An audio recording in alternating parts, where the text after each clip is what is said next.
जगदीश शेट्टार चुनावी मैदान में हैं तो कांग्रेस से मृणाल हेब्बलकर किस्मत आजमा रहे हैं। क्या कहते हैं बेलगाम के राजनीतिक समीकरण, देखिए बेलगाम से चुनावी जमीन से हमारे संवाददाता चंद्रशेखर की ये रिपोर्ट।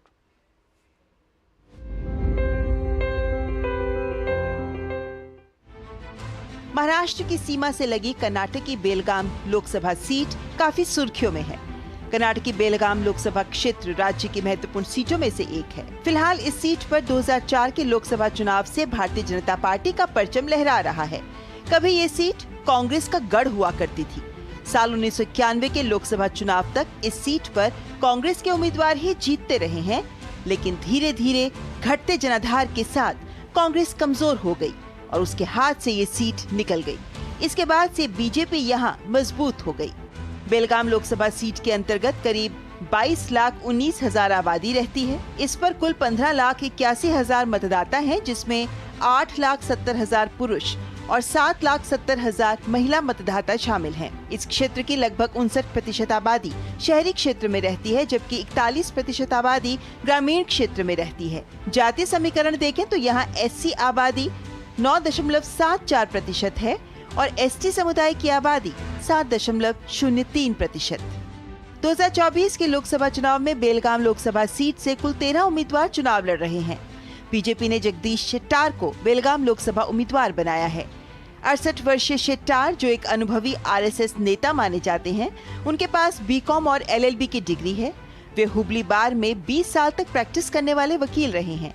शेट्टार 6 बार विधायक रहे और जुलाई 2012 से मई 2013 के बीच कर्नाटक के मुख्यमंत्री भी रह चुके हैं। And now there is no credibility for the Congress in Karnataka. Corruption is going on, law and order maintenance is not very weak.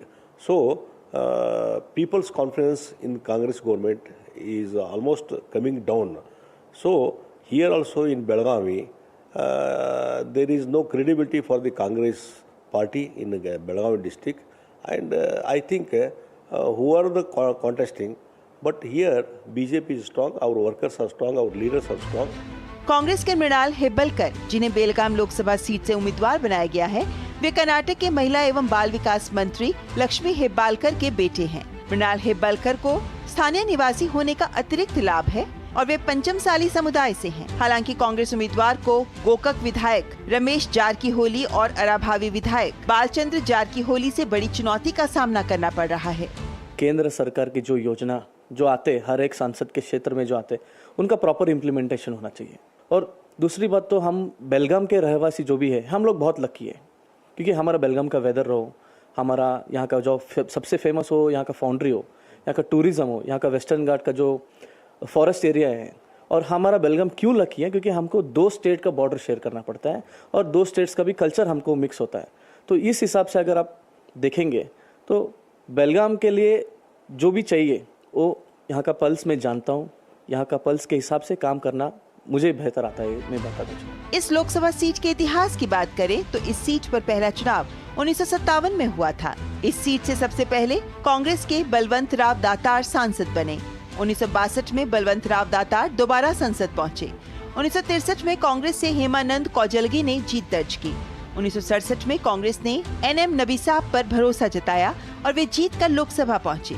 इसके बाद 1971 और 1977 के चुनाव में कांग्रेस के अपयप्पा कोटरा शेट्टी यहां से लगातार 2 बार सांसद बने। फिर 1980, 84, 89 और 1991 में कांग्रेस के षणमुखप्पा सिडनाल लगातार 4 बार सांसद बने। 1996 में कांग्रेस के गढ़ में जनता दल के शिवानंद कौजलगी ने सेंध लगा दी और सांसद बन गए। इसके बाद 1998 में बाबा गौड़ा पाटिल भाजपा के टिकट पर लोकसभा पहुंचे, लेकिन 1 साल बाद ही 1999 के लोकसभा चुनाव में अमर सिंह पाटिल ने जीत दर्ज की और कांग्रेस ने वापसी की। लेकिन 2004 के चुनाव में भाजपा ने कांग्रेस से इस सीट को छीन लिया और सुरेश अंगड़ी सांसद चुने गए।